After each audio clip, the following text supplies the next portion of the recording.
जन्मना जातिवाद कैसे खड़ा हुआ ये बता रहा। तो हम बढ़ई का लड़का बढ़ईगिरी देख करके भी सीख जाता है, पिता काम कर रहा है, लोहार का लड़का लोहारगिरी सीख जाता है, लेकिन अध्यापक का लड़का बिना पढ़े हुए अध्यापक नहीं हो सकता है। तो इनको लगा कि ये तो जन्म से ही सीख जा रहा है, हमारे लड़के का क्या हो। हमारा लड़का यदि अपढ़ है तो पहले स्मृतियां ऐसी लिखी गई कि ब्राह्मण के लड़के को पढ़ाना बड़ा पुण्य है। देखिए बड़ा सीधा सीधा है। और शिक्षक के प्रति, आचार्य के प्रति स्वाभाविक समाज में श्रद्धा होती है। लोगों को लगा ठीक है कोई बात नहीं, गुरु जी का लड़का है, पढ़ाना चाहिए। लेकिन यह जरूरी नहीं है कि सभी पढ़ने की सुविधा मिल जाए तो अच्छे ही हो जाएगी। पढ़ करके भी जैसे रावण राक्षस हो गया, ऐसे पढ़ करके भी दुष्ट हो सकता है, अयोग्य हो सकता है, मूर्ख हो सकता है, पढ़ाने लायक नहीं हो सकता है। जरूरी नहीं को सब हो जाए।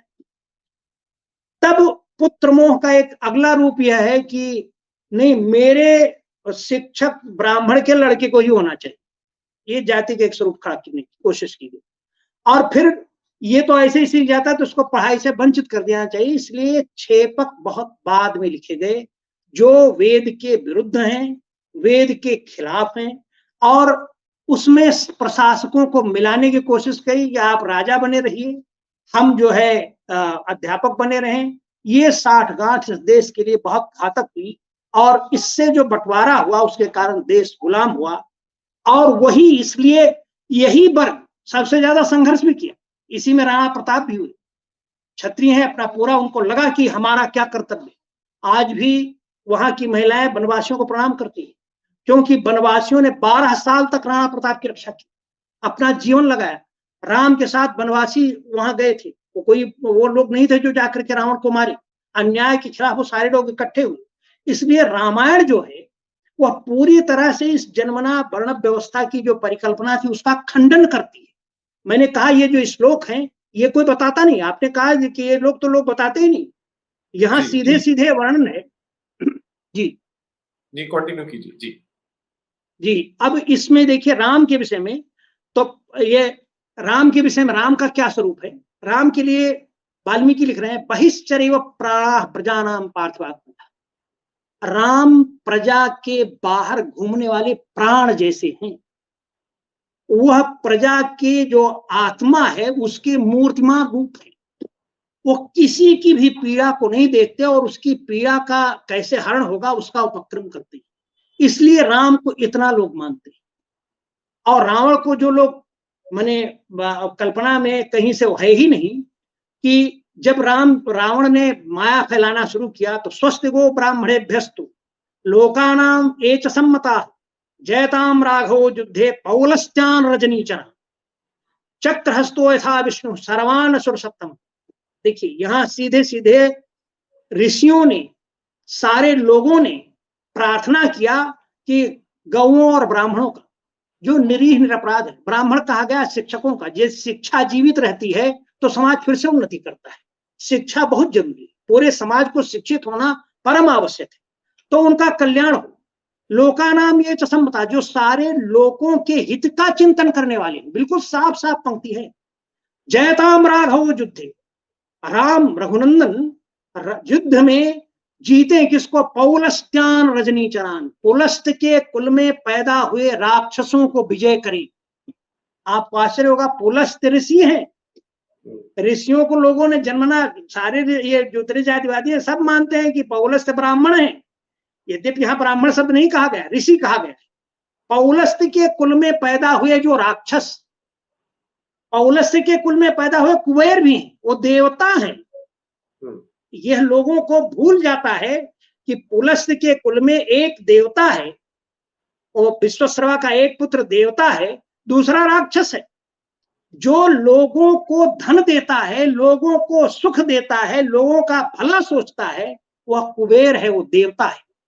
और जो लोगों को सताता है, अपना सुख चिंतन करता है, अपने लिए दूसरे की स्त्री का अपहरण कर सकता है, किसी कन्या को ला सकता है, किसी की हत्या कर सकता है, वह राक्षस है, वह रावण है। यह अंतर लोगों को जानना हो। एक ही पिता के दो पुत्र, यदि एक धर्म पर चल रहा है, सन्मार्ग पर चल रहा है तो देवता है, और यदि कुमार्ग पर चल रहा है तो राक्षस है, रावण है। यह बात लोगों को लोग नहीं बताते हैं। यह रामायण की पंक्तियां बोल रहा हूं, वाल्मीकि रामायण के अरण्य कांड में पंक्तियां आई हैं कि राम जो है वह प्रजा के प्राणों की भांति है। इसीलिए प्रजा, बचपन से राम इतना लोगों को करते थे कि राम के पीछे पीछे सारी जनता जाने लगी। ये सामान्य बात नहीं। अयोध्यावासी राम के साथ जब वन में चले जाना चाहते, अयोध्या छोड़ देना चाहते। आखिर कुछ तो था राम में ऐसा। और कारण ऐसे राम रावण को मारे, जैसे चक्रधारी विष्णु राक्षसों का संहार करते हैं, वैसे राम भी, यहां राम को वह विष्णु नहीं कर रहे, जैसे कर रहे, तुलना कर रहे हैं कि जैसे भगवान विष्णु जो है राक्षसों का संहार करते हैं, ऐसे ही राम इन राक्षसों को मारे। ये सीधे सीधे पंक्तियां हैं। अब यह इन पंक्तियों को देख करके और भी देखिए, लोग उसको ब्राह्मण मानते हैं। जितने जातिवादी हैं सब रावण को ब्राह्मण मानते हैं, क्योंकि वहां वेद पाठ भी होता था। लंका के वर्णन में तो वाल्मीकि ने जो स्पष्ट किया है वो वेद पाठ की बात है, सारा मान करके लोग कहते हैं वो ब्राह्मण था। वाल्मीकि तो उसको ब्राह्मण कंटक कर रहे हैं। राम ने जब उसको मारने का वो आया, वाल्मीकि रामायण कांड के 30वें सर्ग का 12वां श्लोक है। वो खर को मारने के पहले कह रहे हैं, नृशंसशील क्षुद्रात्मन, राम बोल रहे हैं, राम की पंक्ति, नृशंसशील क्षुद्रात्मन नित्यम ब्राह्मण कंटक तत्कृते संकितैरग्नौ मुनिभिः पात्यते हवि ये त्वया दंडकारणे भक्षिता धर्मचारिण तान दिनयता संख्ये ससैन्यो अनुगमिष्यसि। हे खर, नृशंस, निरपराध लोगों की हत्या करने वाले, नित्य ही ज्ञानियों के लिए कंटक, ब्राह्मण कंटक, तत्कृते संकित, तो तेरे कारण से लोग सत्कर्म नहीं कर पाते हैं। यज्ञ माने जीवन के संपूर्ण सत्कर्म, सब में बाधा करते थे।